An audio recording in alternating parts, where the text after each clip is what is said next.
नमस्कार। कभी ऐसा महसूस होता है कि सब कुछ है, फिर भी कुछ तो है जो खाली खाली सा लगता है।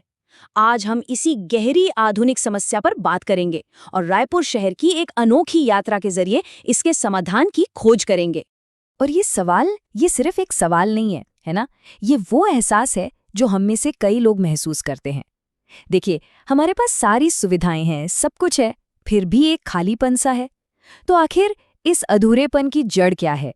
कहाँ से आ रहा है ये जो दुविधाएं हैं ना, ये अब सिर्फ बाहर की दुनिया की बातें नहीं रहीं, ये हमारे घरों के अंदर तक आ गई हैं। मतलब टेक्नोलॉजी ने तो समाज की हर उथल-पुथल को सीधे हमारे ड्राइंग रूम में लाके रख दिया है। एक तरफ पारंपरिक आदर्श हैं जो आज की पीढ़ी को शायद पुराने लगते हैं, और दूसरी तरफ ये जो आधुनिक भाग दौड़ है, ये भी मन को शांति कहाँ दे पा रही है।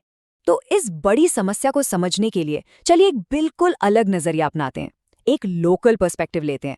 हम देखने वाले हैं रायपुर शहर के पिछले 150 सालों के इतिहास को, और ये समझने की कोशिश करेंगे कि ये शहर कैसे एक डर से मुक्त जीवन की तलाश करता रहा है।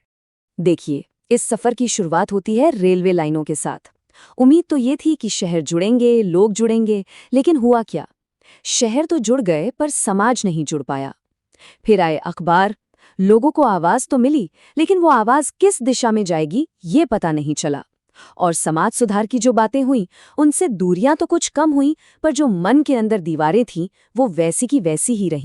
अच्छा, अब कहानी में आगे बढ़ते हैं। मध्य शताब्दी का दौर, देश को राजनीतिक आजादी मिल गई, बहुत बड़ी बात थी। लेकिन मन का जो डर था वो नहीं गया। फिर शिक्षा पर जोर दिया गया। डिग्री तो आ गई, पर जीवन को जीने की जो समझ थी वो कहीं पीछे छूट गई। और नौकरी, जिसे सुरक्षा का जरिया माना गया था, उसी ने एक नए तरह का तनाव, एक कंपटीशन का डर पैदा कर दिया। मतलब डर जो पहले बाहर था, अब वो धीरे धीरे हमारे अंदर घर कर गया। और अब आ जाते हैं आज के रायपुर में। शहर राजधानी बन गया, स्मार्ट सिटी की चकाचौंध आ गई, पर सवाल वही है, क्या इससे मन को शांति मिली? शहर की लाइटें तो बहुत बढ़ गईं, पर मन का अंधेरा वो कम नहीं हुआ। हर तरफ कैमरे लग गए, निगरानी बढ़ गई, लेकिन जो आपसी विश्वास था, जो निर्भयता थी, वो कहीं खोसी गई। और यही पूरी कहानी का निचोड़ है कि जब विकास यानी डेवलपमेंट इंसान की समझ और उसके रिश्तों से नहीं जुड़ता, तब वो हमें सुविधाएं तो दे देता है, पर एक निडर, एक फियरलेस जिंदगी नहीं दे पाता। तो समस्या तो हमने देख ली, उसकी जड़ को भी समझने की कोशिश की।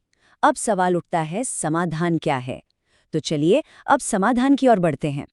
यहाँ पर एक शैक्षिक प्रस्ताव सामने आता है जिसका नाम है जीवन विद्या।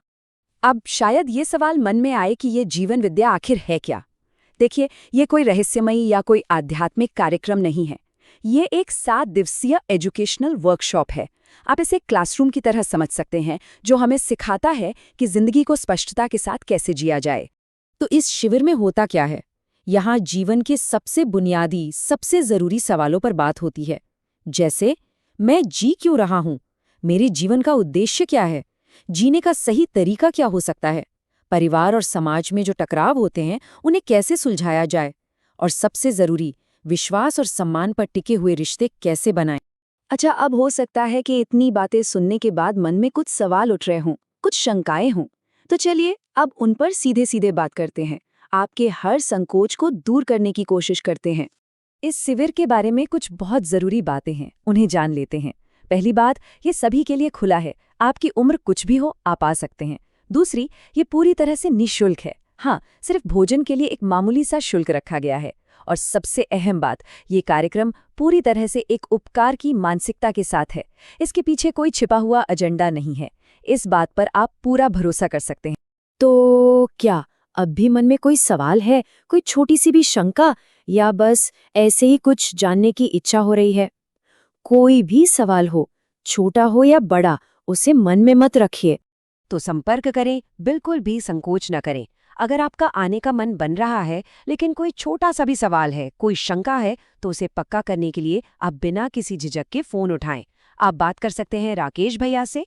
नंबर है 7506336797।